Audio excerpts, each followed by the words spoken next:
The prison industrial complex. The prison industrial complex.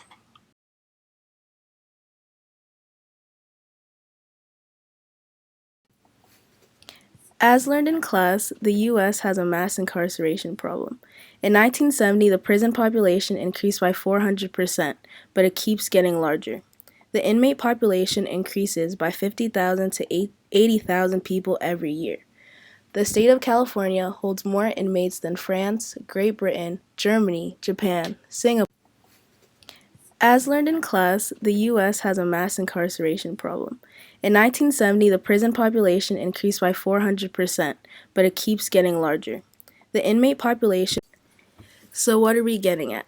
Today we will be talking about the prison industrial complex. What is it? The prison industrial complex is a set of bureaucratic, political, and economic interests that encourage increased spending on imprisonment, regardless of the actual need.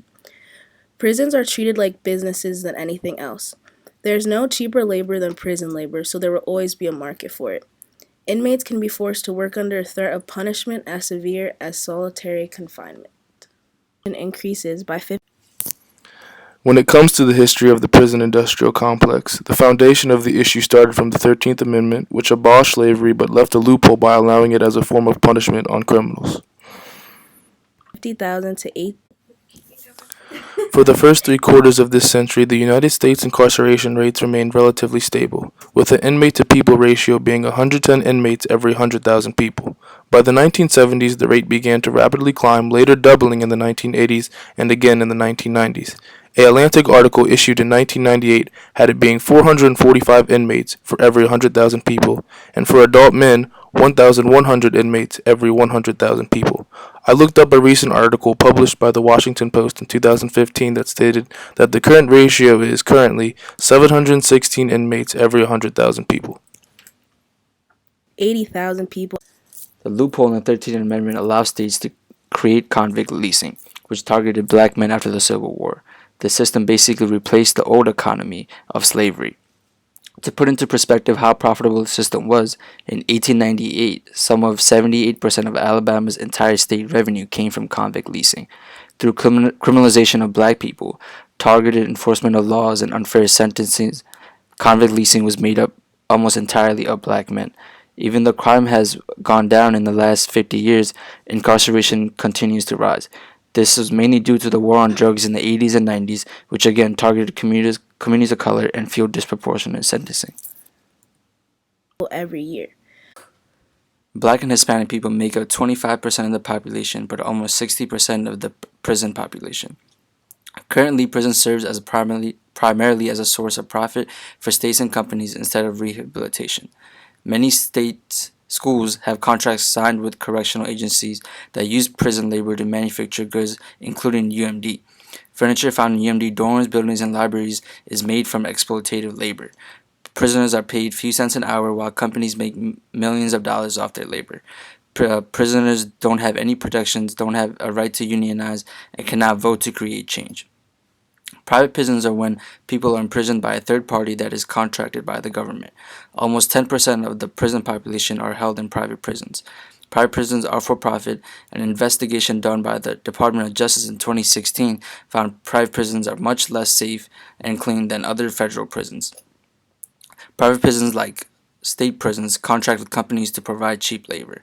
Private prisons took home a revenue of $5 billion in 2011. The state of California. One of the recommendations given as a solution to the prison industrial complex is decarceration. Decarceration can be defined as a process of removing people from prisons and/or jails, therefore reducing the rate of imprisonment overall. There are several goals that have been stated that decarceration is attempting to achieve. One of those being to significantly decrease the population of individuals in jails and prisons with a steady and consistent reduction rate over time. Another goal is to redress the disparities of the prison population. In other words, examining why there is a disproportionate amount of the oppressed specifically incarcerated. This would be looking at the mass imprisonment of people of color, those in poverty, and individuals with health disorders and how it can be remedied.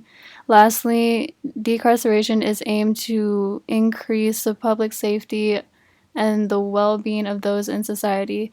Not only should decarceration focus on reducing incarceration, but it should also involve an expansion of responses to crime and other criminal behavior. California holds more.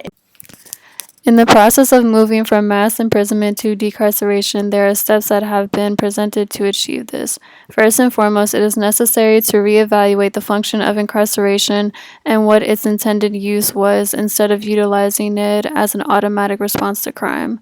While the phenomenon of over-incarceration has continued to be a problem, all parts of the criminal justice system have contributed to this issue.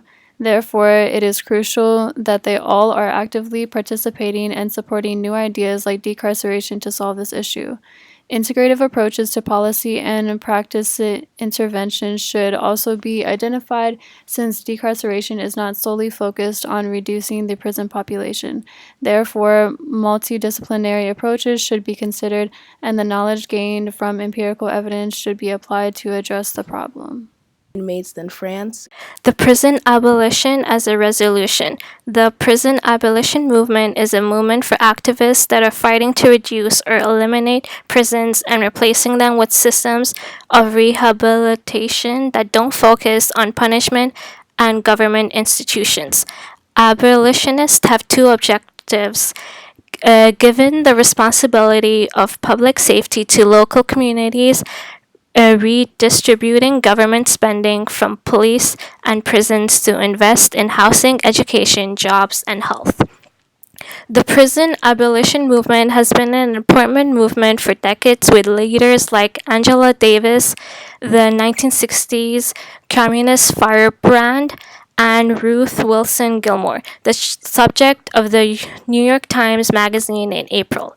This movement started getting more traction by younger Americans who grew up after violent crimes peaked in the early 1990s and has started getting more people involved in the movement by rethinking of the prison system in the mainstream media. Great Britain.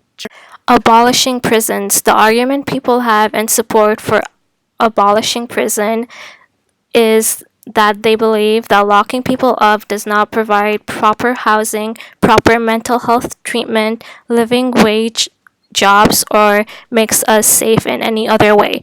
The US has the highest incarceration rate compared to other developed countries. In Spain, it's quite rare for one person to kill another, and when someone does get convicted for killing someone, the person loses 7 years of his life to thinking about what he has done and to figure out how to live when released. Germany, Japan.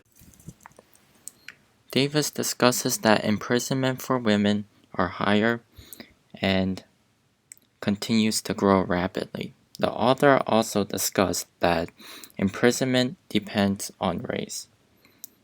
In the second article, The Prison Industrial Complex, the author explains that correctional officials view overcrowding as dangerous. There are nearly 2 million Americans who are in prison. The majority of them are non-violent offenders. Singapore, and the published research, Teaching Against the Prison Industrial Complex. In this article, the author talks about ways to combat mass incarceration in the U.S. The author speaks about how abolishing prisons is too radical and is an idea that wouldn't hold in society. Instead, the author proposed teaching in prisons and working towards rehabilitation. The author also mentions decriminalizing recreational drug use, which would massively cut down the prison population. The Netherlands combined. Punishing labor. Why labor should oppose the prison industrial complex. In this article, the author talks about how prison industries violate workers' rights. The author compares prison labor to the period of time when people couldn't choose the conditions in which they worked. The author speaks freely against prison labor and how businesses exploit inmates. A quote that I think sums up the article pretty well is, "Prison industries represent a frontal assault on all workers' rights, degrading the political, social, and economic meaning of labor itself. Why should corporations pay union scale or living wages when they can pay pennies a day to inmates behind bars?" This is Published research, marked race, crime, and finding work in an era of mass incarceration. This book deals with the negative implications resulting in young men leaving the prison system into the real world and the struggles they face when looking for a job. Diva Pager conducted a study where she paired young men and randomly assigned them criminal records, then sent them on hundreds of real job searches throughout the city of Milwaukee. As a result of this experiment, Pager discovered that young black men with no criminal record had a harder time getting a job than white men with a criminal record. Because of the heavy punishment. Here are some discussion questions to consider. What led to the wave of mass incarceration in the United States, and what groups have been disproportionately represented in the prison population over the years? Another one is, out of the 2 recommendations given to resolve this issue, which would be a better solution to implement in the United States and why? Lastly, do you think that prison has functioned properly in deterring crime, or do you think it hasn't made any difference in crime rates? Punishments for nonviolent crimes. In 1995, less than a third of inmates had been convicted of a violent crime. And the Netherlands combined. This is because of the heavy punishments for nonviolent crimes. In 1995, less than a third of inmates had been convicted of a violent crime.